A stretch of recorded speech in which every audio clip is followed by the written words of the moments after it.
আসসালামু আলাইকুম ওয়া রাহমাতুল্লাহ। 1 মিনিট মাদ্রাসায় আপনাকে স্বাগতম। আজ আমি আলোচনা করব আজ পবিত্র জুমার দিন আসরের নামাজের পর থেকে শুরু করে মাগরিবের আগ মুহূর্ত পর্যন্ত আপনারা যদি এই ছোট্ট দোয়াটি নিয়ম মেনে পড়তে পারেন, দেখেও পড়তে পারেন, আল্লাহ রাব্বুল আলামিন চাহে তো জুমার দিনের উসিলায় আপনার জীবনের সকল গুনাহ ইনশাআল্লাহ মাফ হয়ে যাবে। অত্যন্ত গুরুত্বপূর্ণ ভিডিওটি, তাই মনোযোগ দিয়ে সম্পূর্ণ দেখার অনুরোধ করছি। ইসলামে জুমাবার একটি মর্যাদাপূর্ণ দিন। এই প্রসঙ্গে রাসূলুল্লাহ সাল্লাল্লাহু আলাইহি ওয়াসাল্লাম বলেন, দিবসসমূহের মধ্যে জুমার দিন শ্রেষ্ঠ এবং তা আল্লাহ তাআলার কাছে অধিক সম্মানিত। হাদিসে আরও বর্ণিত হয়েছে, সূর্য উদিত হওয়ার দিনগুলোর মধ্যে জুমার দিন সর্বোত্তম। এই দিনে আদম আলাইহিস সালামকে সৃষ্টি করা হয়েছে, এই দিনে তাকে জান্নাতে প্রবেশ করানো হয়েছে এবং এই দিনে তাকে জান্নাত থেকে বের করা হয়েছে। হাদিস অনুযায়ী জুমার দিনের আসর সময়টি খুবই গুরুত্বপূর্ণ দিনে ভাই বোনেরা।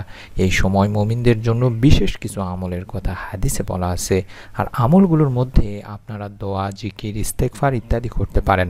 এছাড়াও আরেকটি আমলের কথা বিশেষভাবে উল্লেখ করা হয়েছে, সেটি হলো বিশেষ নিয়মে দরুদ পাঠ করার কথা। আমরা কম বেশি সকলেই জানি পবিত্র জুমার দিন বেশি বেশি দরুদ পড়তে হয়, কারণ এই দরুদ বিশ্বনবী সাল্লাল্লাহু আলাইহি ওয়াসাল্লামের কাছে পৌঁছানো হয়। জুমাবারে একটি সময় রয়েছে যেটি খুবই গুরুত্বপূর্ণ, কারণ ওই সময় দোয়া কবুলের কথা বলা হয়েছে হাদিসে।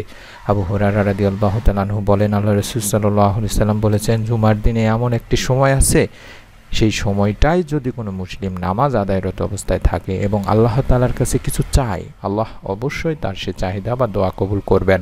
এবং এরপর রাসূল সাল্লাল্লাহু আলাইহি ওয়াসাল্লাম হাত দিয়ে ইশারা করে সেই সময়টির সংক্ষিপ্ততার ইঙ্গিত দেন। এটি বুখারী শরীফের সহিহ একটি হাদিস। সুবহানাল্লাহ। আনাস ইবনে মালিক রাদিয়াল্লাহু তাআলা আনহু থেকে বর্ণিত আছে, জুমাবারে এমন একটি সময় আছে যেটাতে বান্দা আল্লাহ তাআলার কাছে কোনো দোয়া করলে আল্লাহ তাকে তা দিয়েই থাকেন। সুবহানাল্লাহ, সুবহানাল্লাহ।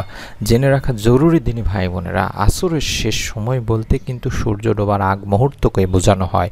আব্দুল্লাহ ইবনে সালাম রাদিয়াল্লাহু তাআলা আনহু বর্ণনা করেছেন, জুমাবারে আসরের পর থেকে সূর্যাস্ত পর্যন্ত দোয়া কবুল হয় এবং বিখ্যাত সিরাত গ্রন্থ জাদুল মাওয়াদেও এটি বর্ণিত হয়েছে যে জুমার দিন আসরের নামাজ আদায় করার পরে দোয়া কবুল হয়। সুবহানাল্লাহ।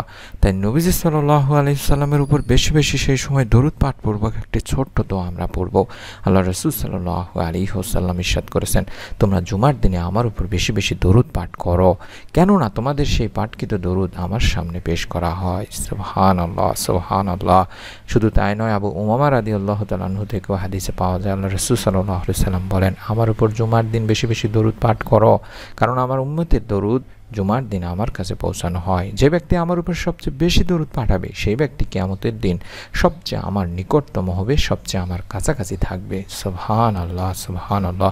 সুতরাং হাদিসে উল্লেখিত ফজিলত লাভের জন্য হলেও বিশেষ করে জুমার দিনে আমরা বেশি বেশি দরুদ পাঠ করব তিনি ভাই বোনেরা।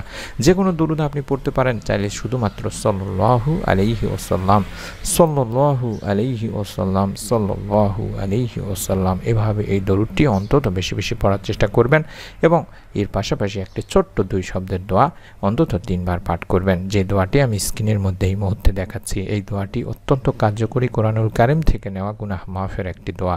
আর দোয়াটি হচ্ছে, রব্বি ইন্নী যালামতু নাফসি ফাগফিরলি, রব্বি ইন্নী যালামতু নাফসি ফাগফিরলি, রব্বি ইন্নী যালামতু নাফসি ফাগফিরলি। হে আমার রব, নিশ্চয়ই আমি আমার নফসের প্রতি জুলুম করেছি, সুতরাং আপনি আমাকে ক্ষমা করে দিন। সূরা আল কাসাসের 16 নম্বর আয়াত থেকে নেওয়া এই দোয়াটি অত্যন্ত কার্যকরী একটি দোয়া। আপনারা পবিত্র জুমার দিন প্রত্যেক দিন আসরের নামাজের পর থেকে শুরু করে মাগরিবের আগ মুহূর্ত পর্যন্ত এই সময়টিতে বেশি বেশি দরুদ ও ইস্তেগফার পাঠপূর্বক এই ছোট্ট দোয়াটি আমি আবারও দেখাচ্ছি। এই দোয়াটি করে হলেও 3 বার পাঠ করে আল্লাহ তাআলার কাছে 2 হাত তুলে আপনি আপনার জীবনের সমস্ত গুনাহের জন্য ক্ষমা চাইবেন। ইনশাআল্লাহ আল্লাহ রাব্বুল আলামিন আপনাকেও মাফ করে দেবেন, ক্ষমা করে দেবেন। মনের মধ্যে বিশ্বাস নিয়ে আপনারা আমলটি একবার হলেও করুন। নিয়ত করে ফেলুন ভিডিওটিতে অন্তত একটি লাইক দেওয়ার মাধ্যমে। এরকম নতুন আমলের ভিডিওগুলো যাতে আপনার মিস না হয়ে যায়, আপনার মোবাইলে পৌঁছে যায়, তার জন্য অবশ্যই চ্যানেলটি সাবস্ক্রাইব করুন এবং বেল বাটনটি অন করে রেখে দিন। সকলে ভালো থাকুন, সুস্থ থাকুন। আসসালামু আলাইকুম ওয়া রাহমাতুল্লাহ।